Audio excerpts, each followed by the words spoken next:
Hello my dear CLAT aspirant, स्वागत है आप सभी का एक बार फिर से law prep tutorial YouTube channel पर। मैं हूं आपके बीच आपका जीके मेंटोर सचिन पाटिल। उम्मीद कर रहा हूं आप सभी लोग बहुत अच्छे हैं और आप अपनी तैयारी बहुत अच्छे तरीके से कर रहे हैं। उसी बीच में आप सभी को स्क्रीन पर भी दिख रहा होगा कि आज का हमारा इंपॉर्टेंट टॉपिक क्या होने वाला है, जिसे हम डिस्कशन करने वाले हैं आज की इस क्लास के अंदर।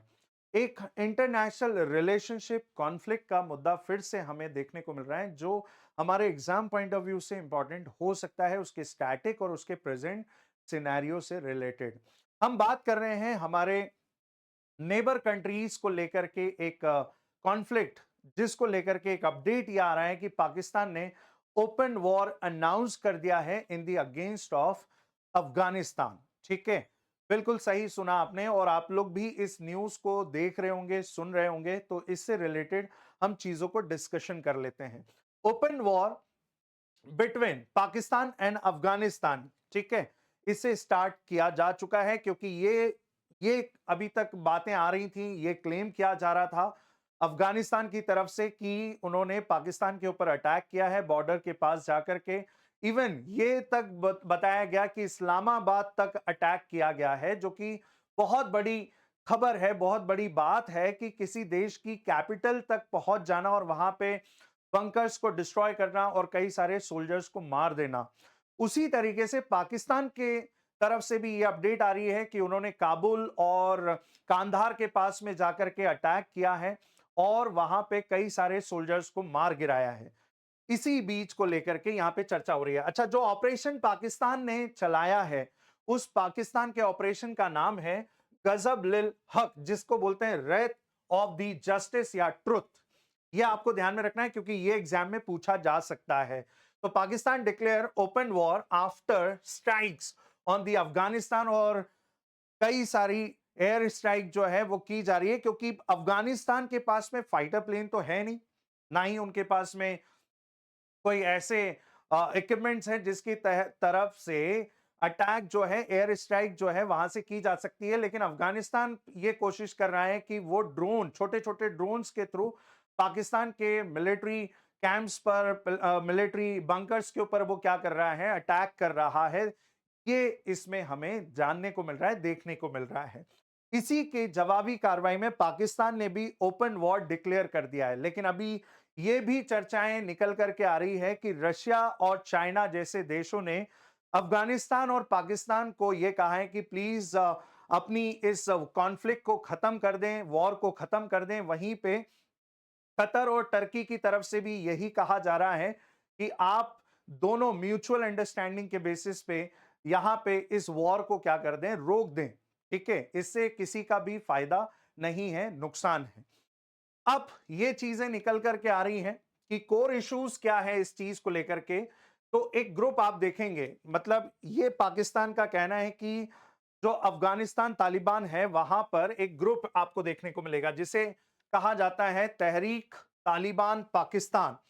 ये एक ऐसा मिलिटेंट ग्रुप है जो पाकिस्तान के अंदर इंकर्शन करता है और बॉर्डर के पास जाकर के बहुत बड़े लेवल पे ये टेररिज्म को एक तरीके से एक्टिविटी आपको वहां पर देखने को मिलती है, जिसकी वजह से अफगानिस्तान तालिबान जो है, सरकार जो है, इस पर कंट्रोल नहीं कर रही है। तो हमें ये एक्शन लेना पड़ा, ये इसके अंदर बताया गया। पाकिस्तान जो एलिगेशंस हैं, TTP leadership is based in Afghanistan, जिसका हेडक्वार्टर आपको अफगानिस्तान के अंदर देखने को मिलेगा। और ये क्या करते हैं, ऐसी टेरर एक्टिविटीज पाकिस्तान के अंदर फैला रहे हैं और कर रहे हैं। ठीक है, अफगानिस्तान जो है, Afghan authorize allow them the safe haven, जो इन्हें क्या कर रहा है, एक तरीके से संरक्षण दे रहा है। ठीक है, जो कि गलत है। Cross border attacks on the coordinated from the Afghanistan soil. ठीक है, अफगानिस्तान का ये रिस्पॉन्स है कि the Taliban led the government, यानी वहां की जो अफगान तालिबान गवर्नमेंट है, Islamic emirate of the Afghan, जो बात कर रहा है कि भैया, कि ये कह रहा है कि भाई इसमें हमारा कोई हाथ नहीं है ना, हम भी उन पर कंट्रोल नहीं कर पा रहे हैं और ये उनकी तरफ से की गई एक्टिविटी है, violating the Afghan sovereignty and the targeting the civilian under the pretext. जो एंटी टेरर ऑपरेशंस हैं वो इनके द्वारा चलाए जा रहे हैं। ये चीजें आपको देखने को मिलती हैं। किसकी तरफ से? तहरीक ए तालिबान पाकिस्तान की तरफ से। बात करते हैं कहां कहां पर ये अटैक हुए हैं, मैप में हम लोग देख लेते हैं। तो काबुल, कांधार और जो पटिका है ना, पक्तिया जो है वहां पर इनकी तरफ से यानी पाकिस्तान की तरफ से एयर स्ट्राइक की गई है इन इलाकों में जो कि अफगानिस्तान के अंदर है, जैसे कांधार, फिर उसके बाद में पक्तिया है, उसके बाद में काबुल है। ये काबुल वहां की कैपिटल है अफगानिस्तान की, और यहां पर अटैक किया गया है इसके द्वारा।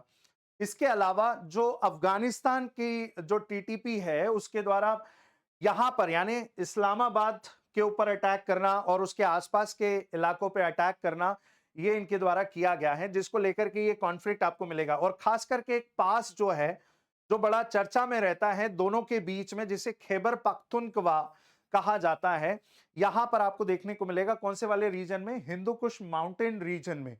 तो ऐसे भी रिलेटेड क्वेश्चंस आपके एग्जाम में पूछे जा सकते हैं कि दोनों के बीच में एक पास है, एक दर्रा है, जिसे क्या कहा जाता है? तो खैबर पख्तूनख्वा। यहां पे भी बहुत ज्यादा ऐसी एक्टिविटीज हमें देखने को मिली है। क्वेटा और उसके बाद में बलूचिस्तान। बलूचिस्तान वैसे भी आप सभी को पता है कि पाकिस्तान की 4 प्रोविंस के अंदर सबसे बड़ी प्रोविंस बलूचिस्तान है, लेकिन पाकिस्तान बलूचिस्तान को लेकर के भी बहुत ज्यादा अभी टेंस है। एक तरीके से बलूचिस्तान लिबरेशन आर्मी का यहाँ पे कंट्रोल देखा जाता है, और इसको लेकर के भी पाकिस्तान बलूचिस्तान प्रोविंस के अंदर लड़ रहा है, फाइट कर रहा है बलूच लिबरेशन आर्मी से। आगे बात करते हैं, क्या पाकिस्तान और अफगानिस्तान के बीच में भी क्या कोई इंटरनेशनल बॉर्डर लाइन है? यहां पे हम बात कर रहे हैं तो अफगानिस्तान और पाकिस्तान के बीच में 1893 के अराउंड एक लाइन को ड्रॉ किया गया था। उस समय ब्रिटिश इंडिया, बिकॉज पाकिस्तान जो था उस समय अखंड भारत का पार्ट था। ये तो सेपरेशन 1947 के बाद हुआ, लेकिन उस समय की यदि हम बात करें तो एक लाइन को ड्रॉ किया जाता है। आज की डेट में यदि हम बात करें तो प्रेजेंट में ये लाइन, डूरंड लाइन, पाकिस्तान और अफगानिस्तान के बीच में आपको 2600 किलोमीटर की लाइन आपको देखने को मिलती है। जबकि उस समय 1893 में ब्रिटिश इंडिया और उस समय अफगान के जो अमीर थे उनके बीच में इसको म्यूचुअल अंडरस्टैंडिंग के बेसिस पे इसे ड्रॉ की जाती है, एक बाउंड्री कमीशन बना करके, जिसके नाम पे ही इसका नाम डूरंड लाइन रखा गया था। The Pakistan and Afghanistan border commonly the referred to as the Durand line has the historically been dispute। ये आज भी दोनों के बीच में डिस्प्यूटेड है, क्योंकि the Taliban government does not formally recognize, इस लाइन को बिल्कुल भी रिकॉग्नाइज नहीं करता है, जबकि पाकिस्तान ये कहता है कि अफगानिस्तान और पाकिस्तान के बीच की जो इंटरनेशनल बॉर्डर लाइन है, जिसको ब्रिटिश गवर्नमेंट के टाइम पीरियड में ड्रॉ किया गया था, उसे डूरंड लाइन कहा जाता है। अब इसे डूरंड लाइन क्यों कहा जाता है, यह भी आपको पता होना चाहिए। और ये कब ड्रॉ की गई थी?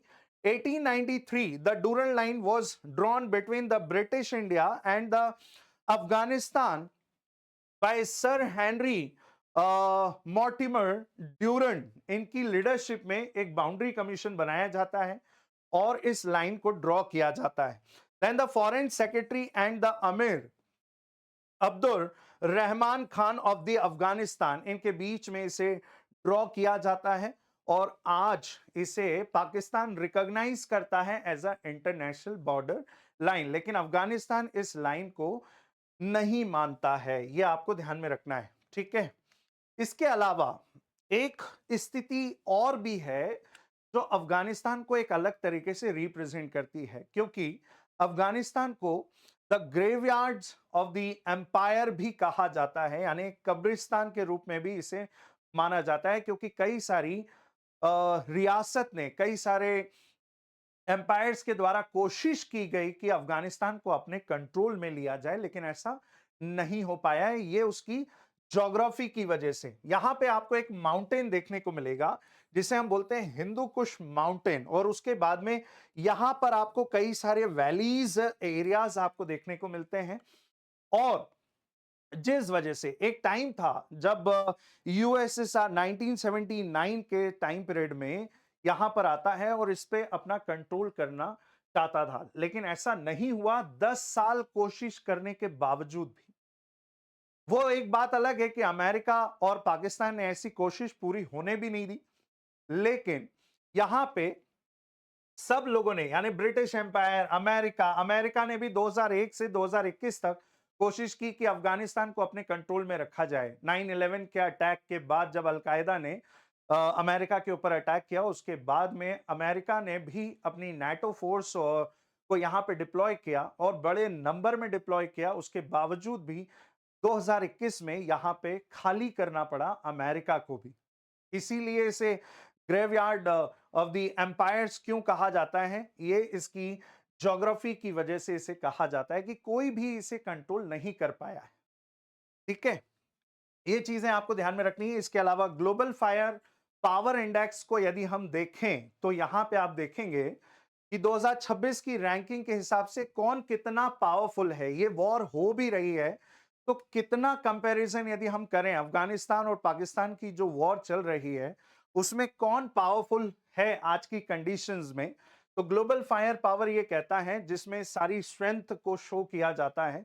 According to the global fire power index 2026 top पर आपको अमेरिका देखने को मिलेगा, second Russia, third China and the fourth largest country India and the fifth South Korea. लेकिन हम बात कर रहे हैं अफगानिस्तान और पाकिस्तान को लेकर के। तो पाकिस्तान की रैंकिंग यदि हम देखें तो टॉप 20 में आपको रैंक देखने को मिलेगी, यानी पावरफुल इंडेक्स के अंदर 14th रैंक। लेकिन वहीं यदि हम अफगानिस्तान की बात करें तो अफगानिस्तान इस रैंक में आपको 121 नंबर पे देखने को मिलेगा। यानी हम मिलिट्री कंपैरिजन करें या हम सारी मिलिट्री स्ट्रेंथ की बात करें तो कहीं ना कहीं बहुत ज्यादा गैप जो है पाकिस्तान और अफगानिस्तान के बीच में है। ये है वो कंपैरिजन। यदि हम बात करें military power Pakistan between Pakistan and Afghanistan की बात करें तो आज की डेट में पाकिस्तान के पास में 170 न्यूक्लियर वॉर हेड्स हैं, अफगानिस्तान के पास में नहीं है, क्योंकि दुनिया में सिर्फ 9 कंट्रीज ऐसी हैं जिनके पास में न्यूक्लियर वॉर हेड आपको देखने को मिलते हैं। ये सिप्री की रिपोर्ट बताती है। यदि हम मिलिट्री ट्रूप्स की बात करें, पर्सोनल की बात करें तो 6,60,000 एक्टिव ट्रूप्स हैं।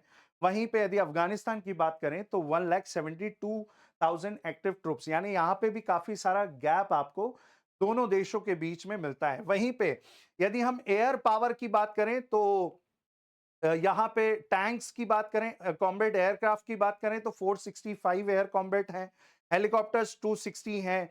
वहीं पे आर्म्ड व्हीकल की बात करें तो अराउंड व्हीकल 6,000, आर्टिलरी पीसेस की बात करें तो 4,600। यहाँ पे मतलब कहीं ना कहीं पाकिस्तान इस लड़ाई में आगे आपको दिख रहा है अफगानिस्तान से। वहीं पे यदि हम इनकी एयर पावर की बात करें तो फाइटर जेट 0 है। वहीं पे हेलीकॉप्टर की बात करें तो 23 जो भी हैं तो वो अमेरिका के द्वारा, वहां की आर्मी के द्वारा जो छोड़ करके गई है, क्योंकि 2021 में अमेरिका ने अफगानिस्तान को खाली कर दिया था, कंट्रोल नहीं कर पाया और उसे छोड़ दिया उसके हाल पे। और जो चीजें वहां पे रही, यानी हम आर्म्स एंड वेपन्स की बात करें तो जो अमेरिका की तरफ से छोड़ करके गए थे वही आज यूज कर रही है अफगानिस्तान। और यदि हम सोवियत एरा के टैंक्स की बात करें तो ये भी काफी पुराने हो चुके हैं जिनका कोई मेंटेनेंस नहीं है। तो मतलब डिफेंस पावर में यदि हम बात करें तो दोनों में बहुत ज्यादा गैप है। ठीक है, वहीं पे मैंने आपको एक चीज और बताई कि अफगानिस्तान को the graveyard of the empires कहा जाता है, क्योंकि यदि हम इसके हिस्टोरिकल बैकग्राउंड की बात करें तो Afghanistan is called is graveyard of the empire, क्योंकि सोवियत यूनियन ने भी 1979 में ये कोशिश की है और 10 साल तक ये कोशिश की। 1979 the Soviet union invaded the Afghanistan and support the communist government, लेकिन ऐसा हुआ नहीं, क्योंकि अफगानिस्तान जो है रेसिस्टेंस ऑफ द फाइटर्स जिनको मुजाहिदीन है ना back the US Pakistan support, ऐसा होने नहीं दिया।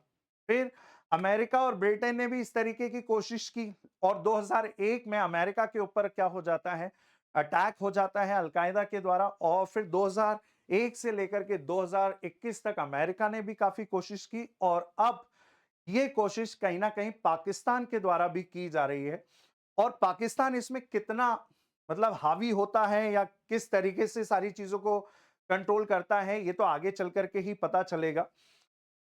ठीक है? ये सारी कंडीशंस आपको देखने को मिलती है जिसकी वजह से मतलब जो उसकी ज्योग्राफी है, जो उसकी कंडीशंस हैं, उसके बेसिस पे देखा जाए तो आज तक कोई भी इसे अपने कंट्रोल में नहीं कर पाया है।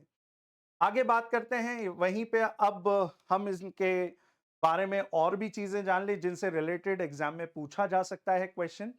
पाकिस्तान के बारे में बात करें तो पाकिस्तान की कैपिटल इस्लामाबाद, डायरेक्टली क्वेश्चन पूछा जा सकता है। करेंसी की बात करें तो पाकिस्तानी रुपी और आसिफ अली जरदारी यहाँ के प्रेसिडेंट हैं और प्राइम मिनिस्टर की बात करें तो शाहबाज शरीफ यहाँ के प्राइम मिनिस्टर हैं। वहीं पे बात करें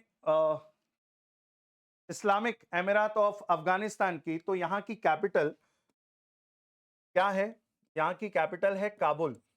ठीक है, इसे करेक्ट कर लीजिएगा। काबुल यहाँ की कैपिटल है जहां पे अटैक किया गया था। वहीं पे अफगानिस्तान के द्वारा भी कहां पे अटैक किया गया था? पाकिस्तान के इस्लामाबाद में। करेंसी की बात करें तो अफगानी रुपया यहाँ की करेंसी है और सुप्रीम लीडर का यहाँ पे आपको कॉन्सेप्ट देखने को मिलेगा क्योंकि अभी तालिबान जो है अफगानिस्तान तालिबान की हुकूमत आपको यहाँ पे देखने को मिलेगी जो 1996 में भी थी और उसके बाद में अभी 2021 में फिर से आपको सेकेंड टाइम देखने को मिलेगी। तो सुप्रीम लीडर कौन है? तो हिबातुल्ला अखुंजादा यहाँ के एट प्रेजेंट सुप्रीम लीडर हैं और वहीं पे यदि हम प्राइम मिनिस्टर की बात करें तो हसन अखुंद यहाँ के एट प्रेजेंट प्राइम मिनिस्टर हैं। तो उम्मीद करता हूं ये वाला टॉपिक आपको अच्छे तरीके से समझ में आया होगा और इसी तरीके से हम फिर हमारे नेक्स्ट लेक्चर में मिलेंगे नए टॉपिक के साथ में। आज के लिए इतना ही। Thank you everyone and have a good day.